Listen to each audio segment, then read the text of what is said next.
Brent Darnell, welcome to the Pre-Construction Podcast. Thank you, Gareth. It's great to be here. I'm loving the office, by the way, as well. You've got a lot of cool Thanks. stuff on the walls. I think I'll ask you about that later. Okay.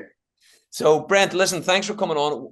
I wanted to get you on. I came across your profile on LinkedIn, did a little bit of digging, obviously, before reaching out to you. And your background fascinates me. And it's all focused around the emotional intelligence of people within the construction industry. Now, Yes. people think emotional intelligence is this small component, but when I start reading into how deep you go with emotional intelligence, it is incredible. So we're going to get into some of that as well. Um, Okay. but I always like starting at the beginning. As a kid, Brent, what was your life like growing up?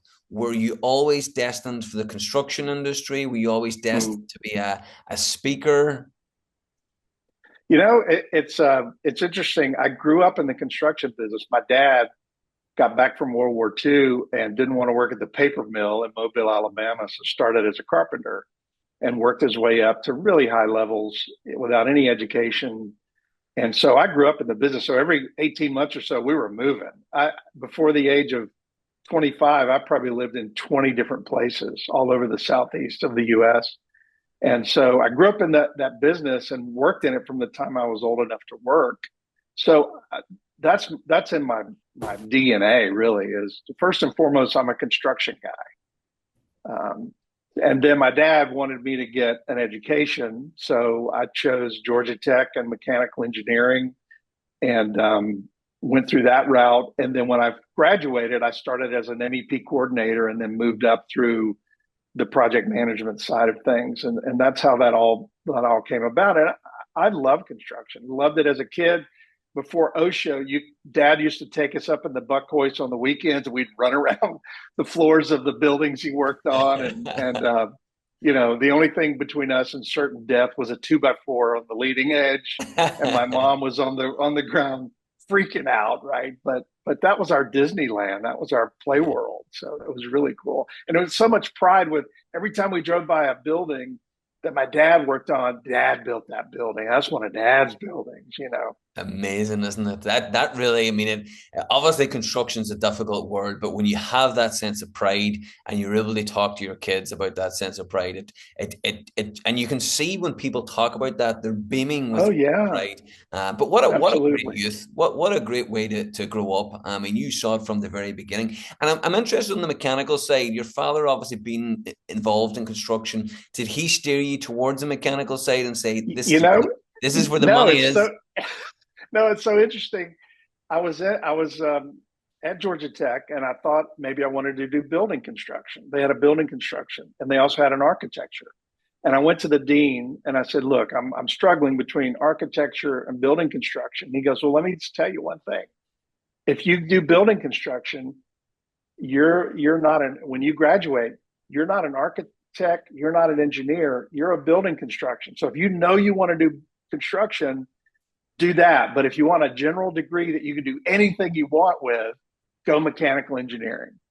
Love it. So I said, okay, yeah, sure, that sounds good to me. That way I have options when I get out. I don't if construction, isn't what I thought it would be as an adult and for a career, I could always do something else.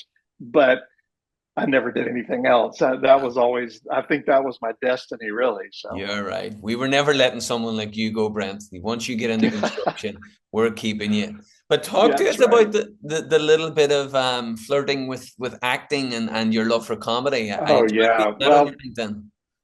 yeah, that was so fun. About midway into the career, I started doing some community theater and really fell in love with it. So I quit engineering, construction, everything for about 3 years and became a full-time actor and writer.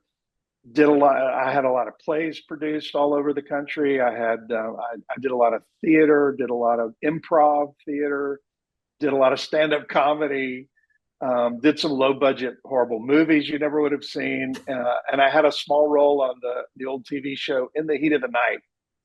I played a redneck auto mechanic drug dealer on In the Heat of the Night. So that was my Oh, television brilliant. debut. Oh, But if you think construction stuff, acting is a tough gig. I could not make a living. went back to construction. But, I learned all these great skills, and that's what morphed into things like speaking and facilitation and training and teaching. I started, I published a book back in 2007 called The People Profit Connection, and several colleges and universities picked it up and said, hey, can you come teach some of this stuff to our students? So I teach at Auburn, Penn State, Virginia Tech, Northwestern, Clemson, all their either building construction or civil engineering departments. They want their students to learn about the people side of the business and not just the technical. Yeah, so that goes nicely into my question. I was going to ask you about being a professor. How enjoyable is it, and what is the response when you talk? Because talking about emotional intelligence, I mean, it's quite high level when you're talking about. I mean, everybody thinks when you do a construction management degree, it's all going to be construction. It's just going to be nuts and bolts, the basics, the fundamentals. But emotional intelligence, what was the response, A, from the universities and the colleges, and B, from the students? Well, see, I mean, I've been doing this for 24 years. And if I were to go to a college in 2000 and say, hey, let's do the emotional intelligence stuff, they probably would have gone, no, but thank you so much.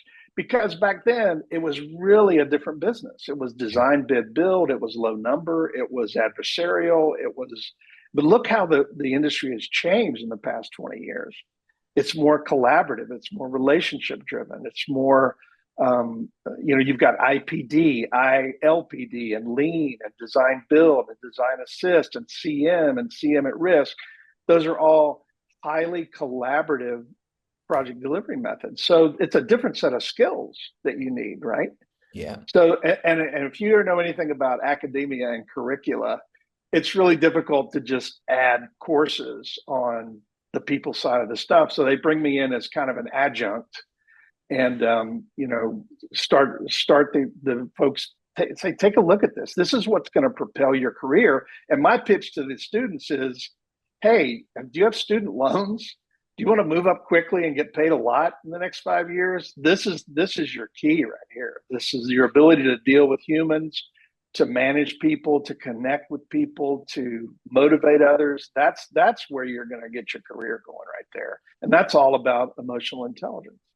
I love it. But when and I'm thinking about your career, you graduated, you went into MEP, you did the acting thing, you then went at some stage and went to work with Skanska. Obviously, yeah. Everybody knows Skanska, huge international GC, doing fantastic work. When did the penny drop and you thought, you know what, this emotional intelligence stuff is the game changer. This is what differentiates us from the other GCs. Right. Well, I was working with Beers Construction in Atlanta, and Skanska bought them. So they had this international leadership development program called S&P, Skanska Management Program, and they wanted an American to run it because at the time they were buying up all these companies all over the world, and it was a very Swedish-centric kind of program, and they wanted it to be more international. So they said, we're going to get an American to run it. And I interviewed for that and got that job, and did that program for a couple of years. Well, the first year we did a personal leadership program called UGL, which is a Swedish military personal leadership thing. It was really excellent stuff. But the second year, most of the folks had already been through UGL. So we were looking for something different. We were looking for a different model for leadership and personal development. And we looked at things like DISC and Myers-Briggs and 16PF and all these different personality measures. And then we looked at emotional intelligence, and we decided emotional intelligence was the way to go because it really differentiates from personality. Personality is fairly fixed. Emotional intelligence, you can learn and improve emotional competencies.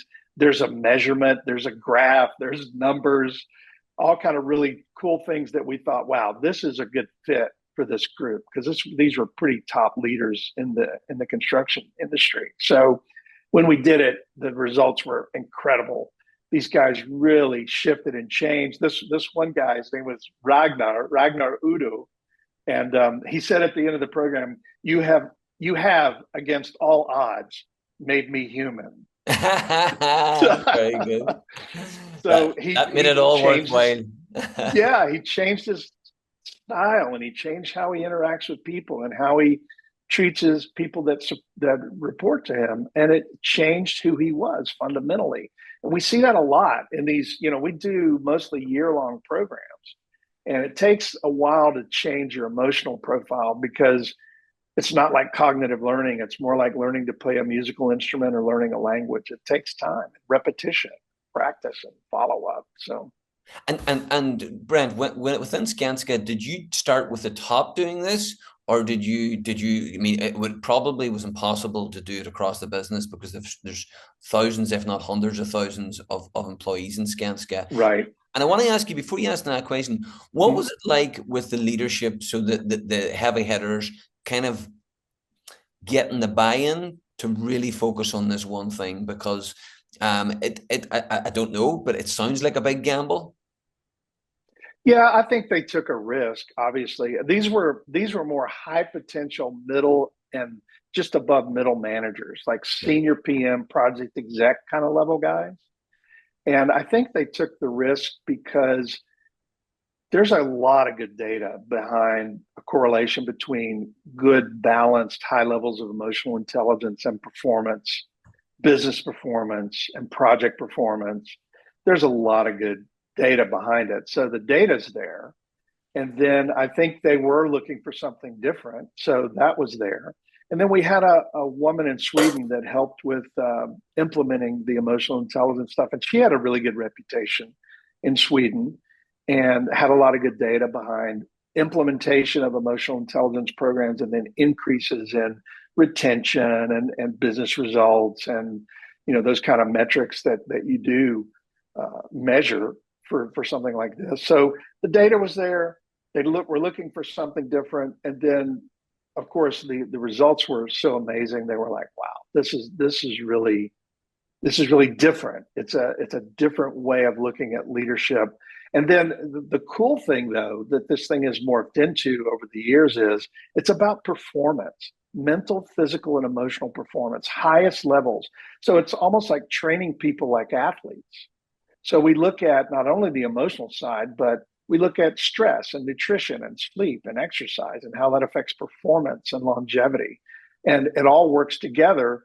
Let me quick story about how that came about. My wife is a chiropractor and naturopath, and she would come to me and say, "Hey, I've got these patients, and we've tried everything, and they're not getting results." And I said, "Well, why don't we give them the emotional test, and we'll see what that looks like." And so I started helping to coach her patients with the emotional side of that whole dimension, that mind body thing. And then I would say, "Hey, I got this 50-year-old superintendent that's running 24 miles a week and can't lose an ounce. What's going on?" She goes, "Well, let's give them this physical survey. We'll see what that looks like." So we were starting to coach and evaluate and help with each other's patients and coachees. And it was so interesting because we started seeing correlations between the emotional and the physical. So Wow. that's what the whole program is now is you not only look at your emotional profile, but you take a physical survey based on physical symptoms. It's a nutrition survey. It tells us how your body's working. So if we see certain things in the emotional, it always shows up in the physical as well. I'll give you an example. We have a profile called self-sacrifice, which is really high empathy, but lower assertiveness, a tendency to put other people's needs ahead of your own, trouble setting limits and boundaries, trouble saying no to things. Whenever we see that profile, physically, we see something called sugar handling as an issue, which means they tend to be carboholics or sugarholics. Wow. Now we didn't know why that was true, but until Andrea, my wife, found a study that talked about dopamine. So when you help someone and they go, "Oh, you're so awesome. I love you. You're the greatest," you get a dopamine response, right? Well, guess what gives you the same exact response? Sugar. Sugar and Wow. carbohydrates. That's So we amazing. not only work on their assertiveness to set limits and boundaries and say no to some things, but we work on reducing or limiting or eliminating their carbs and sugar as well. Wow. Because you were at Skanska for just over 3 years. When you started this, and obviously, as you say, it's a year-long program, what were the results like at the end? And did you do a test at the beginning and a test at the end to see? Okay. Yes, we do test at the beginning, test it in, and see what the changes are. And then the whole idea is to create lifelong learning. So you check in at the end of the year and say, okay, what am I going to do for the next year? What's changed in my life and work? What's changed in my profile? And what do I do from here? And it's funny that, I mean, I worked for Skanska for that long, but the reason I started my own business is they basically fired me. They said, okay, we're doing something totally different with this leadership program. We're going to this place in Switzerland, and thanks so much. Go back to Atlanta. And I had done this program for a couple of years and traveled the world, went to Moscow and Buenos Aires and Prague and New York and London. And I went back to Atlanta and they said, hey, we don't need any of that leadership crap, but we want you to go manage a project for us. I said, well, what is it? They said, well, it's a high school gymnasium in South Georgia. And I went, no, I don't, I cannot get excited about you that. So I you were decided, too far in on the emotional, yeah. yeah. And I saw there was a need. I saw the industry needed this work. So I quit and started my own business. Brilliant. Well, every That's the way that happened. every cloud has a silver lining. And tell me, Yeah. did Skanska like did they absorb anything that you implemented, or did they go completely with the Swiss model? Well, they went to the Swiss model and they never revisited the emotional intelligence for the next 4 years. But some of the US companies hired me to come in and do some program work for them and some individual coachees that we worked with for them. And the answer is really they didn't, um, but I mean that's okay. Everybody has Oh their yeah. own different journey, and I never try to convince anybody of this work. I just say, look, this is really cool. If you want it, we'll Yeah. we'll do it. But if you don't, that's okay too. There's all kind of ways to approach leadership and training and development. So I never really question that or get angry about that or upset about that. People have to find their own ways, and companies have to find their own ways of doing things. Yeah, but what a great platform for you to kind of test it and understand it and getting better at it, and then obviously go out on your own. Now, I want to talk about the book that you have. Now, you mentioned it there. There's something Yeah, very important and very attuned to the podcast. So the book, The People Profit Connection, is that right? that's it. Right. Yeah, So there's a page in it and a profile in it for estimators and pre-construction. Now we're going to pivot there is. and we're going to talk about emotional intelligence, the soft skills of pre-construction and estimators. Talk us through that page. Give us a little bit of a high level understanding All of right. how the pre-construction and estimating people think. All right. So I've had like hundreds of these emotional profiles and we sliced and diced the data. So we got it by age. We've got it male versus female. We got superintendent profile, just an overall industry profile. And then just for grins, I had enough estimators. I had 19 estimators. So I did an estimators profile. Well, Love it. guess what the highs are? The highest score is impulse control, right? I mean, Yeah. that makes perfect sense, right? Big time. They also have really high stress tolerance. That's one of their highs. But here's the coolest part for me: they have empathy is at the mean of 100. That's their three highest scores. Their lowest scores are self awareness, independence. They have high social responsibility and lower independence, which means they're more team players, right? They also have lower interpersonal relationship skills. And I think a lot of more introverted folks have go through that route of estimating because they don't have to have a lot of interaction with clients and with trade partners and other people that they're working with. So also their emotional expression is fairly low. And then, but here's the thing that I think we need to pay attention to. There are two of the other lower scores are optimism and happiness. Interesting. Interesting, isn't it? In Yeah. fact, happiness was their lowest score. It was Wow. below the Now, mean at 93. Yeah. quick question, right? Obviously, that's estimating. I just want to touch briefly on superintendent, project manager, and other operational sides. Uh-huh. Was happiness that low on their score as well? Not as low, but as an industry, we tend to have lower happiness. It's a lower Yeah, score. yeah, And I think that's a good sort of mirror to hold up. It's a good yeah. indicator that says maybe it isn't as fun as it used to be. Brent, We're I'm very surprised that it's that low in pre-construction and estimating. Now, are we? When was that taken? What year would that have been kind of Well, dated? this is probably over several years, probably from the 2010-ish to 2020. Oh, wow. or So that's fairly whenever. good. No, a little bit lower, less than that, probably 2018 or so. Okay, so Um, that's, so yeah, and I think that's when the industry was starting to get more difficult, yeah. bigger projects, more complex projects, shorter schedules, a lot of demand from really high end owners that wanted stuff really fast to have a data center or make a product or whatever they were doing. Um, and so, yeah, and I think also this dovetails into the mental health issues that we're struggling with right now. Yeah. I think people are overwhelmed, they're stressed out, and they haven't been given the tools to manage that in a good way. So I think that exacerbates the mental health problems that we're experiencing, throughout the industry. So our whole thing is this whole performance thing. It's about really getting people working at their best, highest levels of performance.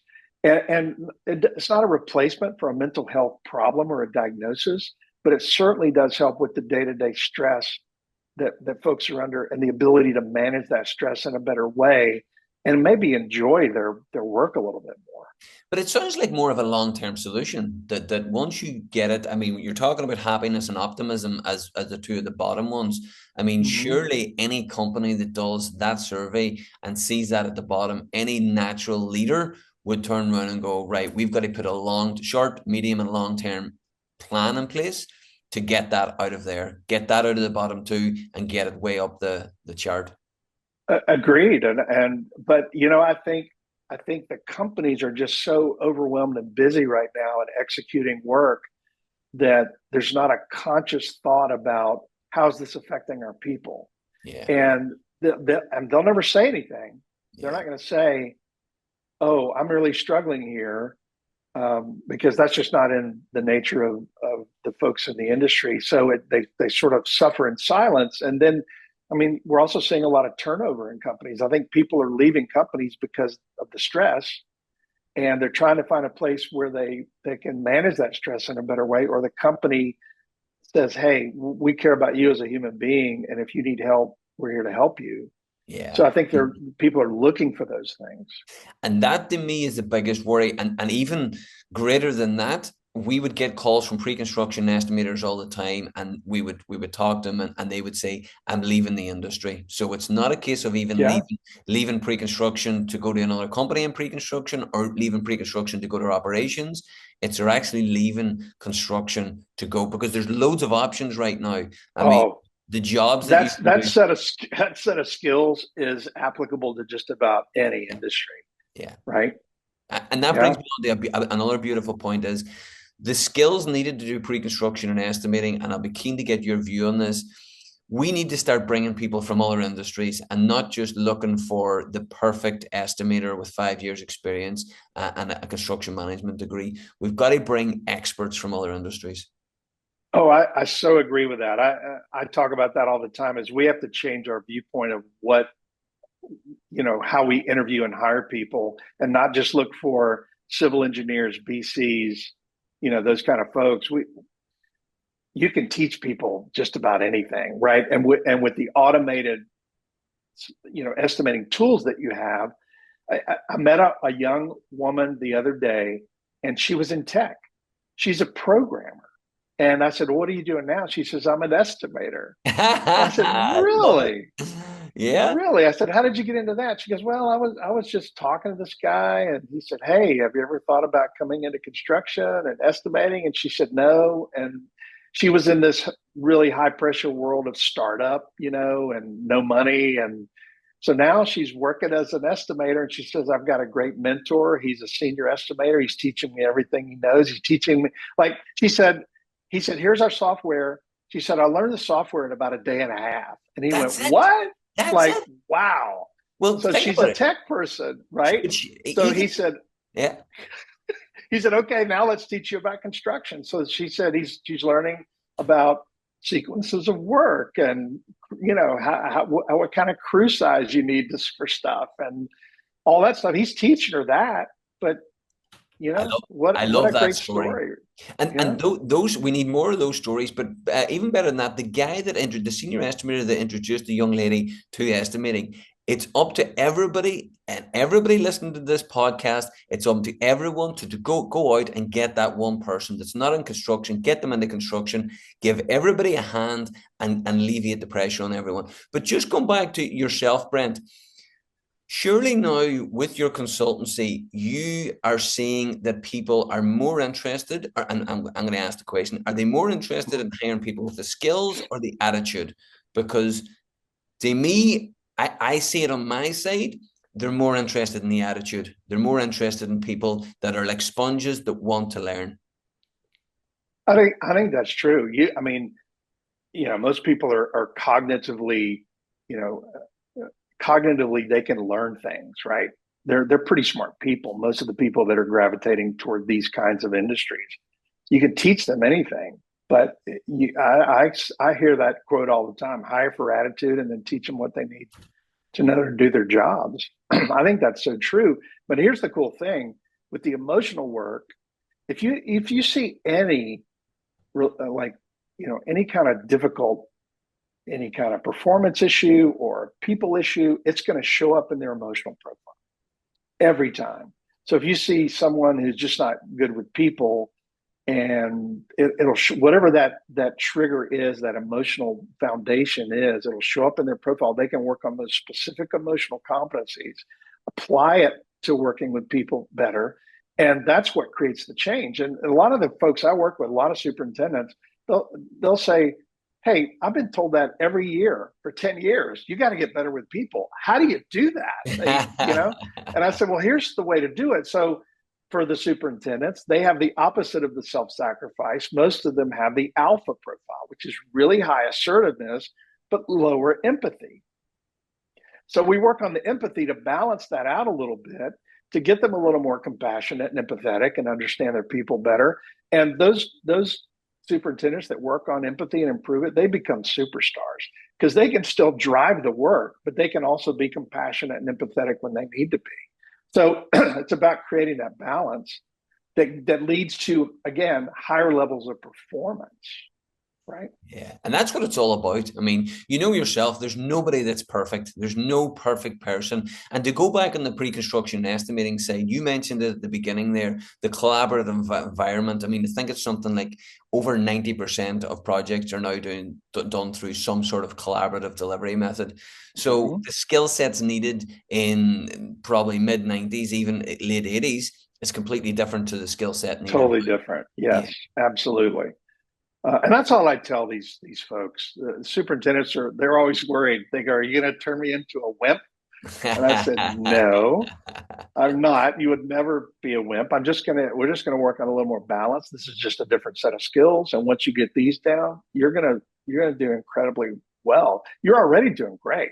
Yeah. We're just gonna take your game to a whole new level by working on these areas." And how would you work with the pre-construction estimators that you work with? I mean, is it all about that increasing the optimism, increase the happiness, or is there? Well, it depends on the individual, because some people, I mean, this spills over into personal side. So maybe if that cause of the happiness or lower optimism is something on the personal side, say a struggle with finances or a relationship or whatever, we can sort of just dovetail into that and make sure that we're addressing the personal side as well. But it depends on the individual. So I would say if that's low, here we do an exercise where we say list from these 16 emotional competencies most important to least important in your life. Well, most people list happiness as one or two. Well, that's a no-brainer. If you listed that as like most important thing in my life and that's your lowest score, maybe that's the place to start. Yeah. Just your day-to-day happiness and joy. And have you lost that sense of joy in what you're doing every day at work? And then are there things you can do to bring more of that in? And if it's on a company level, we can say, hey, your folks are not finding the joy. Can we make this place a little more joyful? Can we look at some celebrations? I mean, you've been in estimating, right? So here's the thing: you get all your numbers together and you get the job, and it's like, okay, let's get the next job. There's never any big like, let's ring a bell, let's celebrate what we just did, let's have a party, let's bring a cake in, let's do something to acknowledge that what Yeah. we did was just pretty amazing, right? My big push is to get the estimating team and the pre-construction team to cut that ribbon. I've never seen, and well, I don't think I've seen many pre-construction estimators cutting ribbons and shaking the hands of Uh, the clients. Absolutely. They need to be part of that celebration. I think that's, I don't know. I don't know for sure because I haven't done any research or anything, but I think that's got to be part of the lower happiness is it's like this treadmill. And no matter how successful you are, okay, great, go get the next one. It's There's an rarely an acknowledgement of And that. it's an ever ending rat race then. I mean, you're just continually Yeah, doing the same thing. There's no kind of downtime, there's no period of reflection. no, When you talk about it's interesting when you talk about both the operation side and the pre-construction side, it seems like self-awareness is so important because even myself, I would think I'm self-aware, and then my wife opens up about Gareth, you're not doing this, you're not doing that. And then I sit back, reflect, think about it, and go, you know what, she's right. But in my yeah, head, I thought I was fine. And again, it's probably just running too fast and not having the time to stop, become self-aware, absolutely. and then improve. Yeah, the treadmill is not conducive to good self awareness. And by the way, if that's one of the lower scores, which is one of the lower scores on estimators, self awareness, that's where we start. That's Yeah. the foundation for everything. So even if you're not very good with other people, we start with your own internal self awareness. Because when you increase your own self awareness, then your empathy is naturally going to increase because you're going to understand others' emotions. And then once that happens, you're going to connect with them in a more human, more intimate kind of way. And then your relationships get better. So it's sort of a progression: self awareness, empathy, relationships. And it starts with self awareness. And we have a whole self awareness pre reading and self study guide that takes you through a bunch of exercises that increases that level of self awareness. And just to throw this in about 2 weeks, I'm launching a new website with a learning management system, which have all of my courses online that you can take. And there's evaluations you take. You can create development plans for the areas you want to work on. And there's communication skills, relationship skills, stress management, time management, presentation skills, all kinds of really cool stuff. Brent, this is unbelievable because I was just going to ask you. I can hear pre-construction manager, VPs, directors shouting at the podcast now. How do I get in contact with Brent? And I was going to ask you as well: is all your stuff? Is it all proprietary? This is stuff that you've developed. um, no, I Cool, mean, I've developed a lot and sort of pieced together pieces of other people's stuff, nice. and that's why I give away a lot of stuff. I Yeah, give away tons of stuff because I can't just say I innovated and came up with all this. I mean, they were studying emotional intelligence back in the 80s.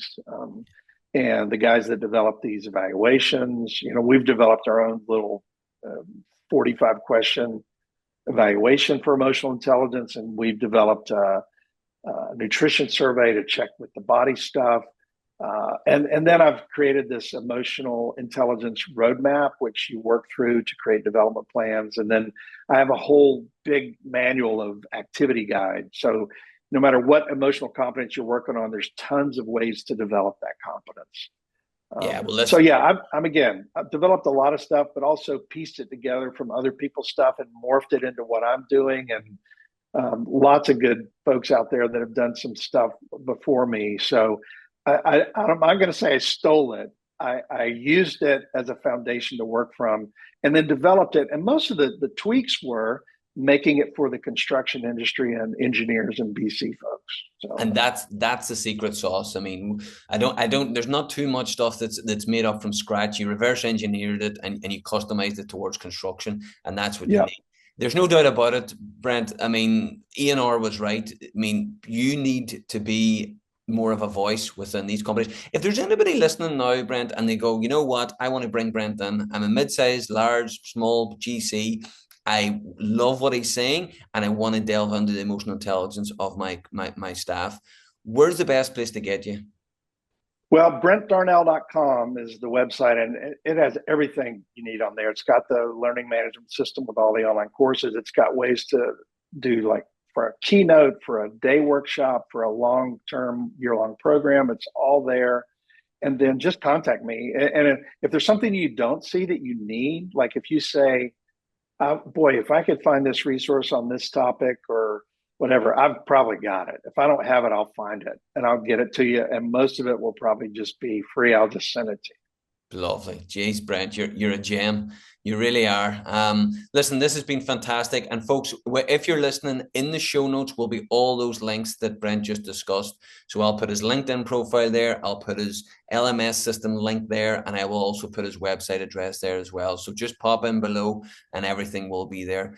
Brent, I feel that we've only touched the peak of the iceberg here, the top of the iceberg. So thank you for this edition. I think we will be back for a part two. But for now, thank you very much. Thank you, Gareth. It was my pleasure.